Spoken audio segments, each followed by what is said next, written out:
ان الحمد للہ والصلاة والسلام علی رسول اللہ اما بعد اعوذ باللہ من الشیطان الرجیم بسم اللہ الرحمن الرحیم وبالآخرۃ هم یوقنون صدق اللہ العظیم۔ محترم سامعین، ایمان کے متعلق مختصر طور پر عرض کیا ہے۔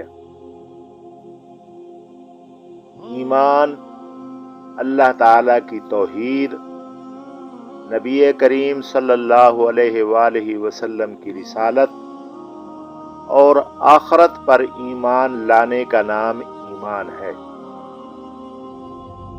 اللہ تعالی کی توحید کے متعلق عرض کیا کہ اللہ کی ذات، اللہ کی صفات، اللہ کی عبادات میں کسی کو نہیں شریک کرنا چاہیے، یہ ہے توحید۔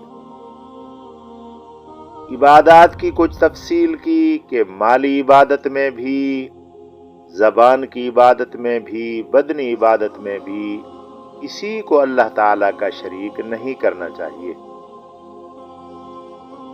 اس کے بعد نبی کریم صلی اللہ علیہ وآلہ وسلم کے ایمان کے متعلق کچھ بات کی۔ اس کے بعد آخرت پر بات کرنی ہے۔ پہلے شوق تو بہت تھا کہ آپ کے سامنے تفصیل سے بات کی جائے، توحید کی تفصیل سے بات کی جائے، لیکن آپ لوگوں کے سننے کے شوق میں بہت کمی دیکھی، تو میں نے بھی بات جو ہے وہ مختصر کر دی تاکہ کچھ بات پوری ہو جائے۔ یہ مسئلہ اتنا اہم ہے، اتنا اہم ہے، ہم نے تو ایک بات کو شاید 10 دفعہ کہا ہو، ممکن ہے، تو آپ کو اس سے بوریت لگی ہو۔ میں آپ کو اللہ کی بات بتا رہا ہوں کہ اللہ تعالی نے اس مسئلے کو کتنا تفصیل سے بیان کیا۔ پہلے تو آپ یہ سمجھیں کہ اللہ تعالی نے 13 سال میں ایمان کو بیان فرمایا اور 10 سال میں اعمال کو بیان فرمایا۔ دوسرے طریقے سے سمجھاؤں کہ قرآن کی 2/3 صورتوں میں اللہ نے ایمان سمجھایا، 1/3 صورتوں میں اللہ تعالیٰ نے اعمال سمجھایا۔ تو اللہ تعالیٰ نے ایمان سمجھانے میں کتنا وقت لگایا، کیسی مثالیں دیں، کیسے دلائل پیش کیے، تاکہ ہر منٹل لیول کے آدمی کو بات سمجھ آ جائے۔ صرف ایک بات اللہ نے سمجھائی کہ تمہارا رب میں ہوں، تمہارا پروردگار میں ہوں، تمہارے نفع نقصان کا مالک ہوں، میں ہوں۔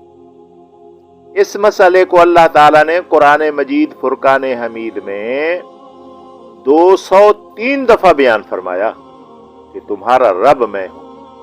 حالانکہ ایک دفعہ بھی فرما دیتے تو بات پوری ہو جاتی، لیکن جتنا بات اہم ہو اس کو تکرار سے بیان کیا جاتا ہے کہ یہ بات ضروری ہے، اس کو سمجھنا ضروری ہے، یہ بات یاد کرنے کی ہے، یہ بات عمل کرنے کی ہے۔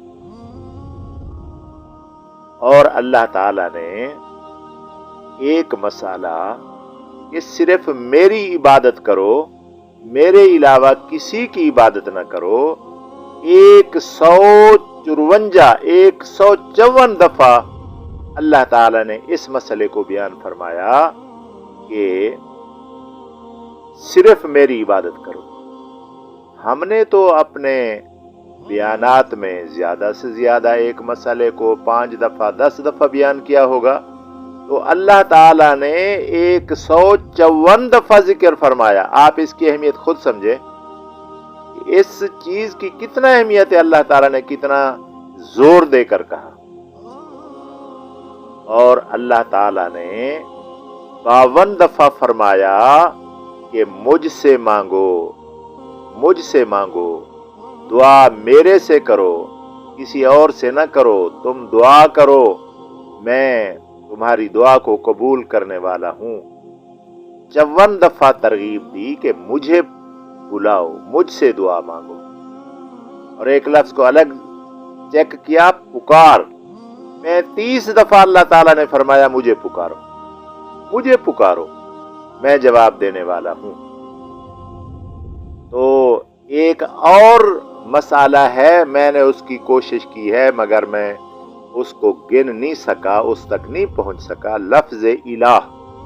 مسئلہ الہ کے الہ میں ہوں کہ وہ اللہ تعالیٰ نے کتنا دفعہ قرآن مجید میں فرمایا، سینکڑوں دفعہ، سینکڑوں دفعہ۔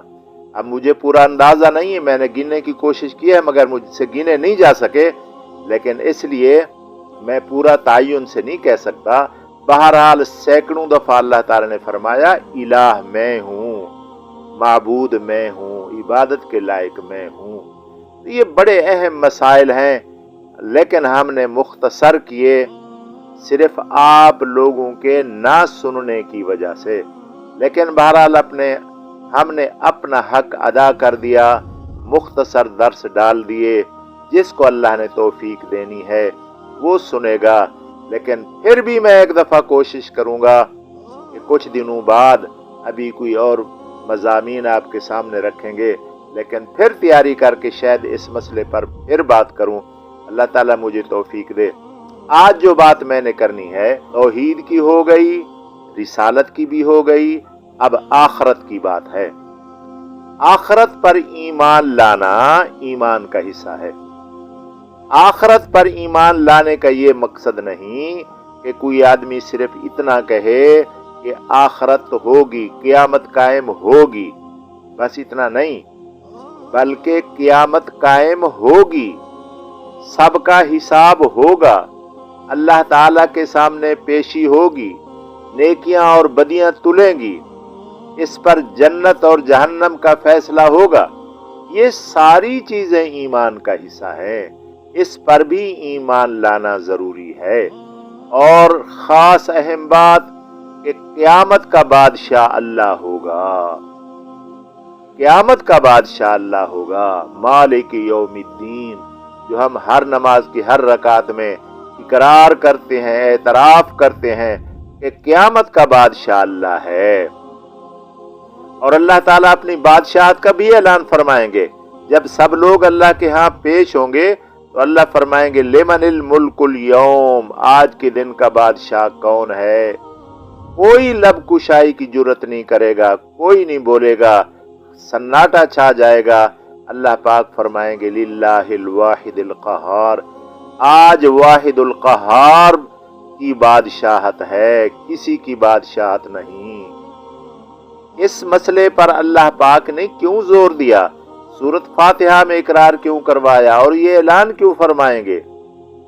اس لیے کہ دنیا میں لوگوں کے عقیدوں میں، لوگوں کے ذہنوں میں ایک بات ہوگی کہ ہمیں فلاں ہستی چھڑا لیں گے، اس کی بادشاہت ہوگی، فلاں ہستی چھڑا لیں گے، اس کی بادشاہت ہوگی، فلاں ہستی چھڑا لیں گے، وہ اس کی بادشاہت ہوگی۔ تو اللہ تعالیٰ دماغوں کو جھنجھوڑیں گے کہ اب بتاؤ کون ہے؟ کوئی سامنے آئے، کوئی ہے بادشاہ، کوئی ہے حاکم، کوئی ہے زوراور، کوئی ہے قدرت مند، تو سامنے آئے۔ اس لیے اللہ تعالیٰ جھنجھوڑیں گے، بادشاہت اللہ کی ہوگی، لیکن شفاعت نبی کریم صلی اللہ علیہ وآلہ وسلم ضرور فرمائیں گے۔ کن کی فرمائیں گے؟ انشاءاللہ اگلے پروگراموں میں نبی کریم صلی اللہ علیہ وآلہ وسلم کی شفاعت کا تذکرہ کریں گے کہ وہ کس کی شفاعت فرمائیں گے۔ اللہ تعالیٰ مجھے اور آپ کو ان قرآنی ارشادات پر عمل کرنے کی توفیق عطا فرماوے۔ وآخر دعوانا الحمدللہ رب العالمین۔